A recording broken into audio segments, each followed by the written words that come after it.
नमस्कार, welcome to target met. मैं हूं अंकित पाटीदार। देखो, अभी तक आपके जितने भी पेपर हुए उनको एनालिसिस करके मैं आपको बताना चाहता हूं कि कौन से टॉपिक ज़्यादा पूछे जा रहे हैं, कौन से कम पूछे जा रहे हैं और कौन सी ऐसी गलतियां कर रहे हैं बच्चे जिससे उनके नंबर कम आ रहे हैं। ऐसा क्या कारण है? देखो, पेपर बनाया कैसे जाता है सबसे पहले उसको समझो। पेपर बनाते हैं इस प्रकार से, पहले सबसे पहले टॉपिक चुन लिए कि ये टॉपिक से सवाल देंगे।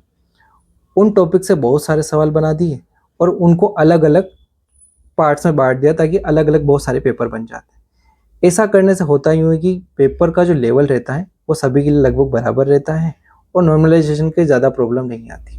ठीक है, सबसे पहले हम बात करते हैं फिजिक्स की। फिजिक्स में वही टॉपिक पूछे जा रहे हैं जो मैंने आपको पहले बताए थे। सबसे पहले अगर चैप्टर की बात करें अपन तो इलेक्ट्रोस्टैटिक्स।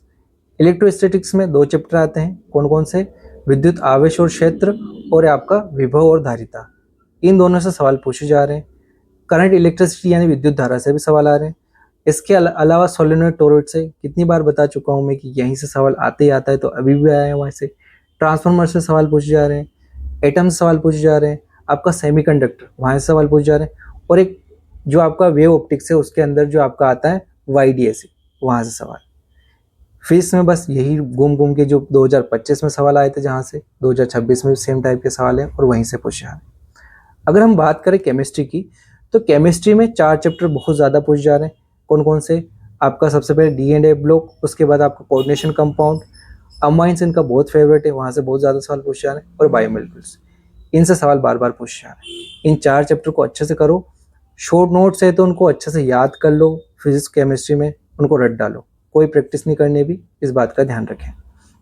अच्छा, केमिस्ट्री में कम नंबर आ रहे हैं, इसका एक कारण ये भी रह रहा है कि अगर आपका IUPAC अच्छा नहीं है, अगर आपको नाम पढ़कर अगर दिमाग में आपका अगर स्ट्रक्चर नहीं बन रहा है उसका, तो क्वेश्चन हो ही नहीं पा रहा है, समझ ही नहीं आ रहा आगे।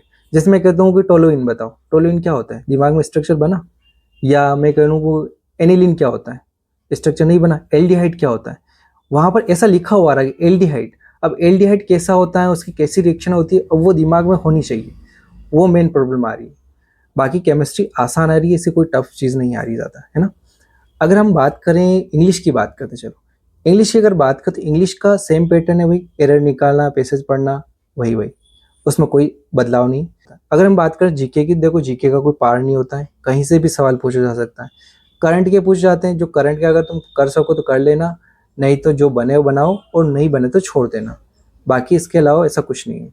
अगर हम बायोलॉजी की बात करें तो बायोलॉजी में शुरू का जो पार्ट है वो बहुत कम पूछा जा रहा है, इकोलॉजी ज़्यादा पूछी जा रही है, तो उस बात का भी ध्यान रखें। हालांकि बायोलॉजी में आपको सब कुछ याद होना ही चाहिए, कैसे भी सवाल वहाँ से पूछा जा सकता है उसके अंदर। बायोलॉजी वैसे भी तुम्हारी फेवरेट होती है, उसमें कोई ज़्यादा दिक्कत आएगी नहीं। एक बात ये भी है कि बच्चे बहुत ज़्यादा डरे हुए हैं कि नेगेटिव मार्किंग ये हो जाएगा वो हो जाएगा, और उस चक्कर में जो आते हुए क्वेश्चन भी है वो गलत करके आ रहे हो। तो हिम्मत रखो, ऐसा कोई डरने वाली बात है नहीं। अच्छे से एग्ज़ाम देना और अपना ख्याल रखना। Good luck, all the best.